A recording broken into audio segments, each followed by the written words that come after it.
Assalamualaikum warahmatullahi wabarakatuh, Pak. Waalaikumsalam.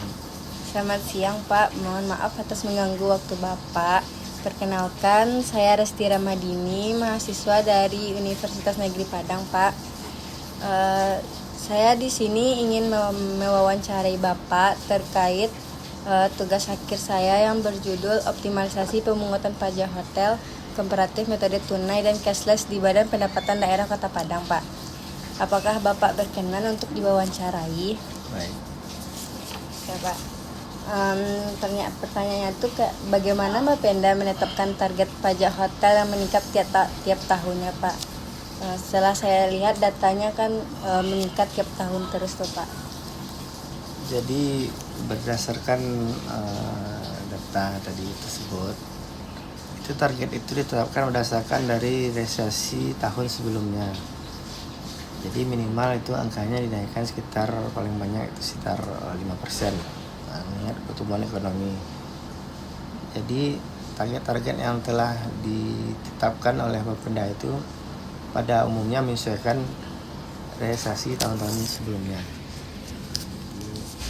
Makanya alhamdulillah resesi itu mendekati lah, maka melebihi target yang telah ditetapkan.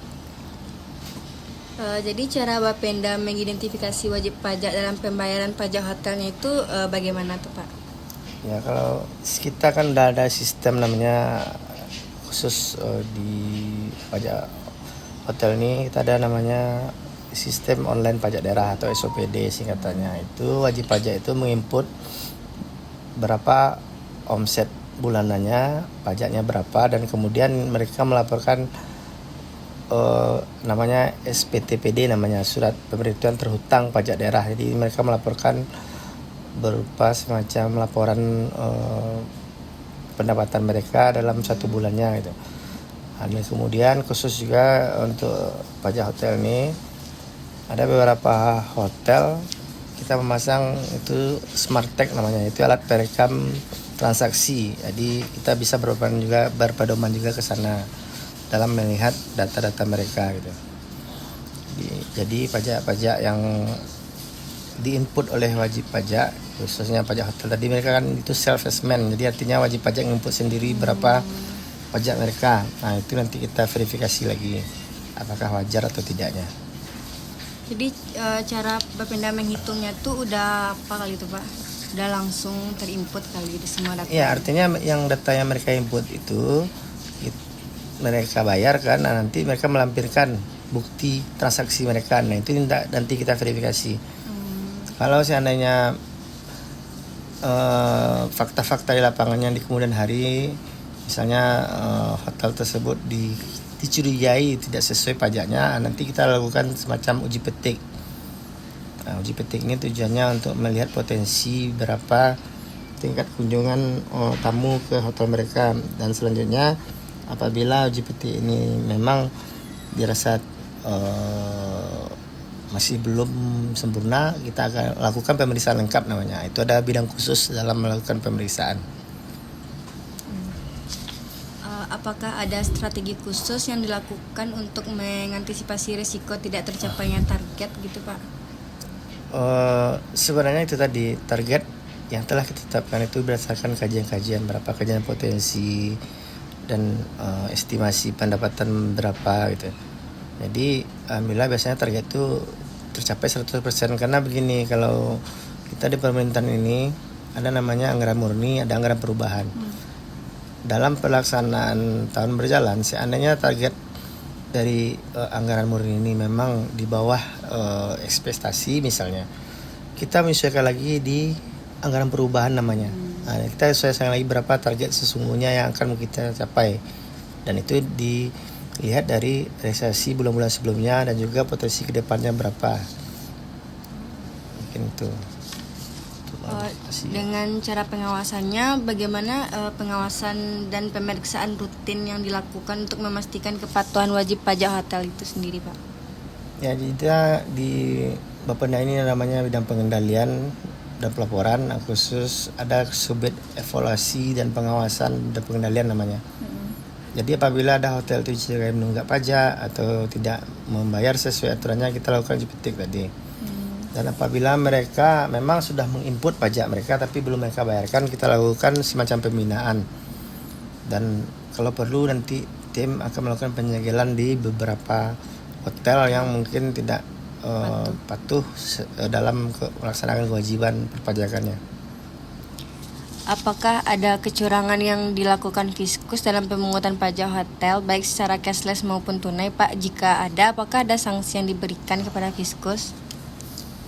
Kalau faktor kecurangan kita tidak bisa memastikan itu. Kita berdasarkan fakta dan data saja. Gitu. Berapa mereka melaporkan, berapa mereka bayar, kita verifikasi, dengan kita validasi. Jadi maksud saya tadi gitu. Jadi seandainya memang di lain waktu atau di kemudian hari memang ada kecurangan, misalnya kita lakukan pemeriksaan gitu. Jadi karena kita tidak menetapkan pajak, kita hanya menerima karena dia self assessment. Beda dengan official. Kalau official kita yang menetapkan berapa jumlah pajak mereka. Contoh pajak reklame ya, pajak reklamenya sekian kita tetapkan. Kita yang kita tagih berdasarkan angka yang kita tetapkan. Tapi kalau yang self itu artinya kita berikan kepercayaan kepada wajib pajak untuk menginput berapa pajak mereka. Dan itu salah satunya cashless tadi, non tunai untuk menghindari kecurangan-kecurangan serta menimbulkan meningkatkan akuntabilitas dari pelaporan. Nah, jadi kita memakai by system gitu. Berapa uang, kita tidak menginginkan ada pembayaran secara tunai melalui petugas-tugas atau pemungut pajak lainnya, karena di sana itulah salah satu mungkin ada peluang untuk terjadinya kecurangan. Tapi kalau kita sudah memakai sistem dan pembayaran dengan metode non tunai, itu diharapkan mampu mengurangi lah kecurangan-kecurangan tadi itu. Sekarang kan kita ada aplikasi cashless gitu, nah Pak. Bagaimana peranan sistem digital aplikasi itu, Pak? Apakah sudah membantu meningkatkan efisien administrasi?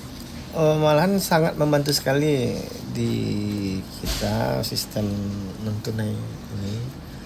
Karena saya sampaikan sebelumnya ini, itu salah satu faktor untuk mengurangi kecurangan.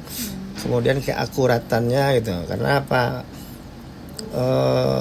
Apabila kita kalau ngitung-ngitung manual, kadang ada terjadi selisih angka atau sisi pembayaran, uang tidak cukup segala macamnya. Tapi kalau kita menggunakan cashless, contoh kita cuma transfer, kita masukkan angka aja, missnya agak kurang sedikit gitu.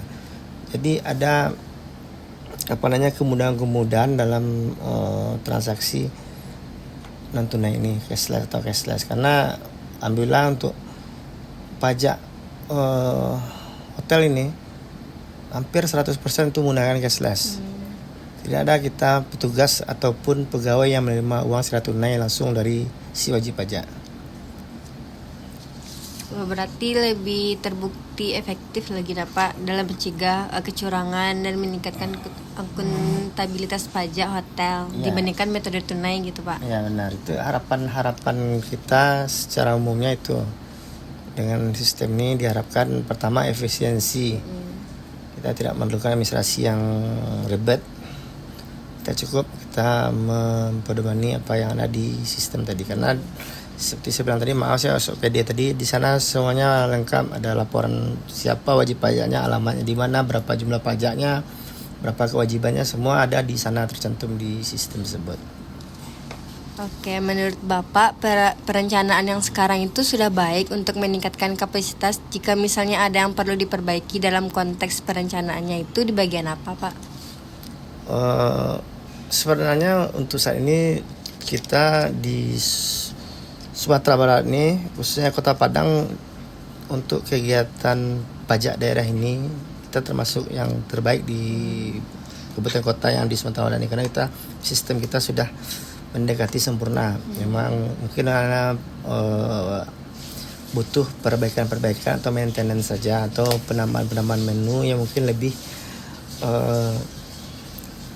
detail atau lebih sempurna.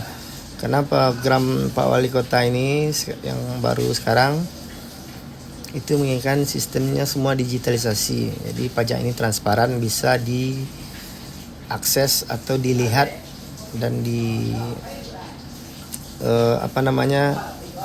oleh semua masyarakat. Jadi orang tahu kalau pajak ini datangnya dari mana, manfaatnya apa, dan kegunaannya apa saja gitu. Jadi sistem transparansi melalui digitalisasi ini gitu.